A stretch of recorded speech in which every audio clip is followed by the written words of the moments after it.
নমস্কার বন্ধুরা, মালতীর হ্যাংলা হেসেলে নিয়ে আসলাম দারুণ স্বাদের একটা রেসিপি। আজকে একটা মাছের রেসিপি নিয়ে এসেছি আমি তোমাদের জন্য। এইটা হচ্ছে চেলা মাছ। মাছটা ভালো করে ধুয়ে আমি দেখো নুন হলুদ মাখিয়ে নিচ্ছি। আর এদিকে তেলটাও কিন্তু আমার গরম হয়ে গেছে। নুন হলুদটা দেখো মাখিয়ে নিচ্ছি ভালো করে। এদিকে তেলটাও কিন্তু আমার গরম হয়ে গেছে। এবার এক এক করে আমি দেখো মাছগুলো কিন্তু ভালো করে আমি মেখে নিয়ে এসেছি। এবার এই তো দেখো ভালো করে মাছটা কিন্তু আমি মেখে নিয়েছি। এবার এক এক করে মাছটা আমি ভেজে নিচ্ছি। মাছটা দেখো ভালো করে নুন হলুদ কিন্তু মাখানো হয়ে গেছে। তেলটাও আমার গরম হয়ে গেছে। তেলটা গরম হয়ে গেছে। এবার এক এক করে আমি মাছটা ভাজবো। এবার আমি দেখো মাছগুলো আমি ভেজে নিচ্ছি। আর এই মাছটা খেতে বন্ধুরা একদম অসাধারণ হয়। তোমরা এই মাছগুলো একবার রেসিপিটা করতে পারো, দারুণ লাগে কিন্তু খেতে। এবার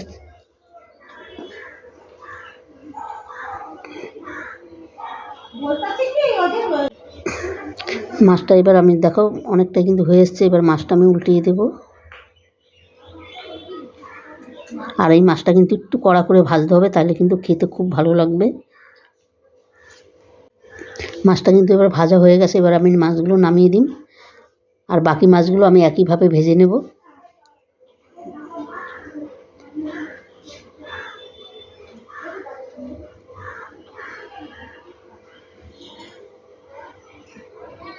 এই সম্পূর্ণ মাছ আমি একইভাবে ভেজে নেব। আর তোমরা পুরো ভিডিওটা দেখতে থাকো বন্ধুরা, খুব ভালো লাগবে। দারুণ একটা রেসিপি কিন্তু।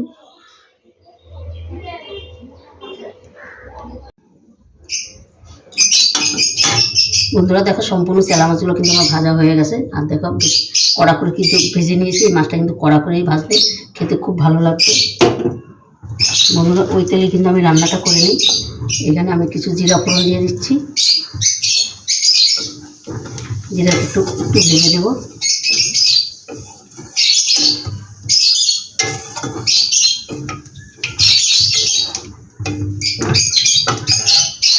দিয়ে দিলাম দুটো পেঁয়াজ বেটে রেখেছিলাম, পেঁয়াজ বেটে দিয়ে দিচ্ছি। পেঁয়াজটা দিয়ে আমি হালকা করে একটু ভেজে নেব।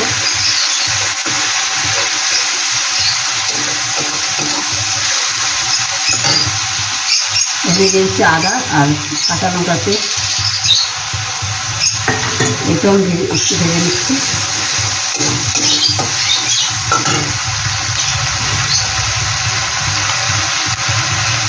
দিয়ে দিলাম হলুদ গুঁড়ো,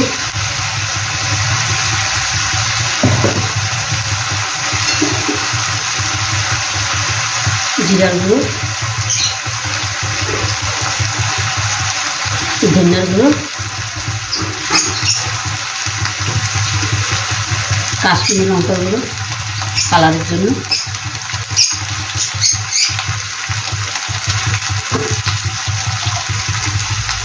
আন্দাজ মতন লবণ।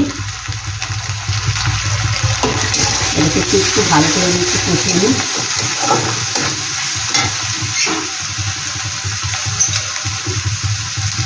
বাটিটা ধোয়া মশলা দেওয়া বাটিটা ধুয়ে একটু জল দিয়ে দিচ্ছি।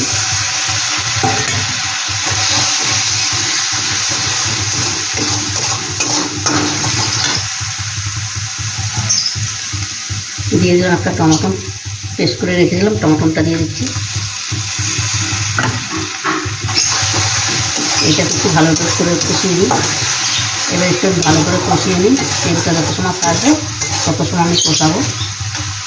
আর বন্ধুরা এই মাছটা খেতে অসাধারণ লাগে।